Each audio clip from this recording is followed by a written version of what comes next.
উপ-আনুষ্ঠানিক শিক্ষা ব্যুরো বা বিএনএফই এর অফিস সহায়ক বা অফিস সাপোর্ট স্টাফ আপনারা জানেন 22 তারিখে পরীক্ষা গেছে। এখানে কত পেলে বাই ডাক আসতে পারে এবং ফল কবে প্রকাশ হবে তার পূর্ণ বিশ্লেষণ। 70 নম্বরের এমসিকিউ, সময় 1 ঘন্টা, আপনার স্কোর কত হলে বাই ডাক আসবে আর কবে রেজাল্ট। আজকের ভিডিওতে অফিসিয়ালি সোর্স আর বিশ্বস্ত ওয়েবসাইট গেটে ক্লিয়ার কাট অ্যানালাইসিস করা হবে। তো চলুন, পরীক্ষা হয়েছে শুক্রবার 22 আগস্ট 2025। এমসিকিউ টাইপ পরীক্ষা, মোট 70টি প্রশ্ন, 70 নম্বর এবং পরীক্ষার সময় বিভিন্ন নোটিশ রিপোর্টে 60 থেকে 65 মিনিট হিসাবে উঠে এসেছে, অর্থাৎ 1 ঘন্টা ছিল যেখানে হয়তো 5 মিনিট এদিক সেদিক হয়েছে।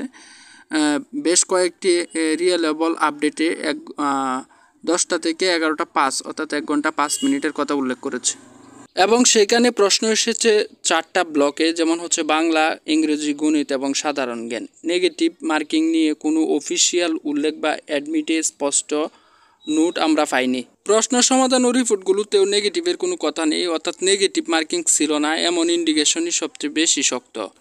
এবার তাহলে যাচাই করি প্রতিযোগিতা কতটা কঠিন।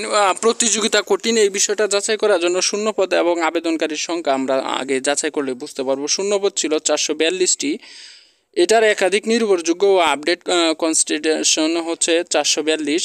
যাই হোক, এটা যেখান থেকে নেওয়া হয়েছে তথ্যটা সেটা হচ্ছে জব টেস্ট bdworldresult.net নামের একটি ওয়েবসাইট থেকে, যেখানে বলা হয়েছে পরীক্ষার্থী 1 লাখ। মাল্টিপল রিপোর্ট বা অন্যান্য ওয়েবসাইটগুলোতে এই রিপোর্টটাই গ্রহণযোগ্য এবং তাই প্রতি পদের বিপরীতে আমরা প্রায় 226 জনের প্রতিযোগিতা দেখতে পাই। যেখানে হচ্ছে আমরা যদি নিচের অঙ্কটা খেয়াল করি তাহলে বিষয়টা আরও স্পষ্টভাবে বুঝতে পারবো। এখানে 1 লাখ ক্যান্ডিডেটকে যদি আমরা 442টা পোস্ট দ্বারা ভাগ করি তাহলে আসে হচ্ছে 226.1, অর্থাৎ হচ্ছে প্রতিটি পদের বিপরীতে 226 এর উপরে অর্থাৎ 226 জন প্লাস লোক লড়াই করছে।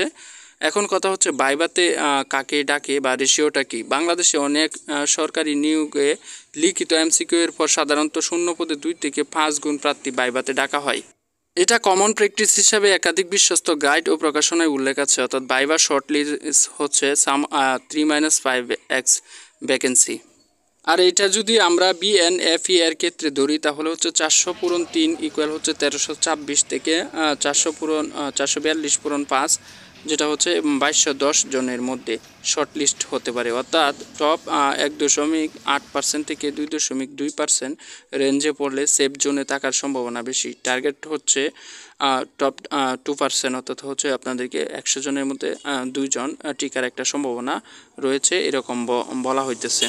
এবার আমরা আরেকটু অ্যানালাইসিস করব কত পেলে বাই ডাক আসবে, অর্থাৎ হচ্ছে data driven website and assessment note.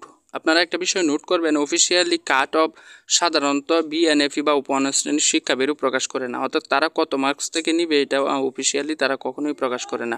তাই আমরা প্রতিযোগিতার ঘনত্ব, প্রশ্নের লেভেল, ইজি মডারেটর আর হচ্ছে ভাইবার রেশিও ধরে কনজারভেটিভ বা সেফ সাইড অ্যাসিমেন্ট দিচ্ছি যেন দর্শকরা কম না ধরে, অর্থাৎ হচ্ছে আমরা যে মার্কসটা দেবো সেটা থেকে কম হবে কিন্তু এর বেশি হবে না।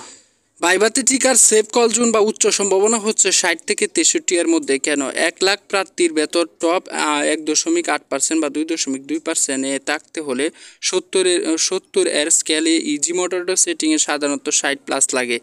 এবার হচ্ছে পসিবল কল জোন, অর্থাৎ হচ্ছে তার চেয়ে আরেকটু কমে যদি ডাক আসে। Depends on centre distribution competition, অর্থাৎ হচ্ছে কীরকম কম্পিটিশন হচ্ছে তার উপর ডিপেন্ডস করতেছে। 56 থেকে 59 মার্কস, অর্থাৎ হচ্ছে 5x ভাইভা রেশিও হলে কিছু সেন্টারে 56 থেকে 69 মার্কস দিয়ে ডাক আসতে পারে। এবার হচ্ছে রিস্ক জোন, অর্থাৎ হচ্ছে এই জোনে যারা আছেন তারা হচ্ছে আসতে পারবে, এর সম্ভাবনা খুবই কম, তবে আসার সম্ভাবনাও রয়েছে, যার কারণে রিস্ক জোনটাও আপনাদের মাঝে তুলে ধরলাম। ইজি মডারেটর সেট অনুযায়ী যদি 55 থেকে টপ 2%-এ ঢোকা কঠিন হবে কিছু ব্যতিক্রম বাদে। এই পুরো ব্লকের যে ভিত্তি রয়েছে, অর্থাৎ প্রশ্নপর্মের টাইমিং এবং ভলিউম এবং ভাইভা রেশিও অফিসিয়াল কোনো তথ্য নয়, এটা বিভিন্ন ওয়েবসাইট এবং হচ্ছে কাট অফ এবং হচ্ছে মডারেটর সেটের রেশিও অনুযায়ী, যেখানে রিস্ক জোনে 55 থেকেও ডাকা হবে বলে আশা করা যাচ্ছে, 50 থেকে 55। তাহলে এবার একটু চট করে কমেন্ট করে আসেন আপনার মার্কসটা কত থেকে কত এর আশেপাশে থাকার সম্ভাবনা রয়েছে, তাহলে আমরা কমেন্ট বক্সগুলো চেক করেই জানতে পারবো যে কার কত আসছে এবং টিকার সম্ভাবনা কতটুকু।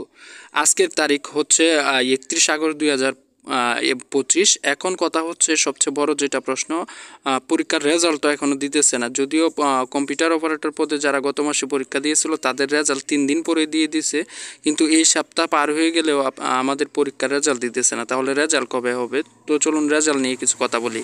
এই মুহূর্তে অফিসিয়াল রেজাল্টের যে পেজ রয়েছে ওইখানে রেজাল্ট প্রকাশের নিশ্চয়তার কোনো তথ্য পাওয়া যায়নি। তবে নির্ভরযোগ্য আপডেটগুলো বলছে আগস্টের শেষে সেপ্টেম্বরের প্রথম সপ্তাহে আসার সম্ভাবনা। এখন আগস্টের 31 তারিখ আজকে, কথা ছিল তারা হচ্ছে চলতি সপ্তাহেই রেজাল্ট প্রকাশ করবে, যেটা হচ্ছে আমি বিভিন্ন জায়গা থেকে বিভিন্ন সূত্র থেকে জানতে পেরেছি। কিন্তু অভ্যন্তরীণ বিভিন্ন সমস্যার কারণে উপ-আনুষ্ঠানিক শিক্ষা ব্যুরোর কর্তৃপক্ষ তারা এই রেজাল্টটি প্রকাশ করেনি। কিন্তু সেপ্টেম্বরের প্রথম সপ্তাহে তারা এই রেজাল্টটি প্রকাশ করবে বলে জানিয়েছে। তো এই ছিল আজকের ভিডিওর তথ্য। আপনি কোন এলাকা থেকে পরীক্ষা দিয়েছেন এবং পরীক্ষার পরে যদি আপনি এই ভিডিওটা দেখে থাকেন, তাহলে যদি আপনি টিকে যান তাহলে অবশ্যই আমাদেরকে জানিয়ে যাবেন কমেন্ট বক্সে যে আপনি কত পেয়ে টিকলেন।